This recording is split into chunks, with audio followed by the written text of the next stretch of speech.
ছোটরা বড়রা কনসেন্ট্রেশন থেকে দূরে সরে যাচ্ছি। সমস্ত অ্যারেঞ্জমেন্ট আমরা ঘুম থেকে ওঠার পরের থেকে দেখি শুধু ডিস্ট্র্যাকশন, ডিস্ট্র্যাকশন আর ডিস্ট্র্যাকশন। এই ডিস্ট্র্যাকশনের ফলে কনসেন্ট্রেশন চলে যাচ্ছে আর আমরা অ্যাডিক্টেড হয়ে যাচ্ছি বিভিন্ন জিনিসে। ডিস্ট্র্যাকশন অ্যাডিকশনের মূল কারণ। হ্যাঁ, অ্যাডিকশনেই হলো সমস্ত ডিস্ট্রাকশনের মূল কারণ। এই বিভিন্ন অ্যাডিকশন রয়েছে আমাদের মধ্যে, তার মধ্যে mobile, social media, games, irritation, anger, তারপরে আছে ওভার থিঙ্কিং, প্রোকাস্টিনেশন। এগুলো বাড়তেই চলেছে এবং বেশিরভাগ ইউথরা বুঝতেই পারছে না যে তারা এগুলোতে এডিক্টেড রয়েছে, যে কারণে তাদের সঙ্গে নিজেদের রিলেশনশিপ খারাপ হয়ে যাচ্ছে, বাবা মার সাথে রিলেশনশিপ খারাপ হয়ে যাচ্ছে।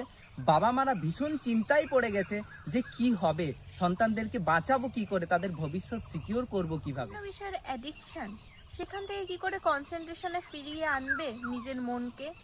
বাচ্চারা, বাবা মায়েরা তো এ নিয়ে ভীষণ চিন্তিত।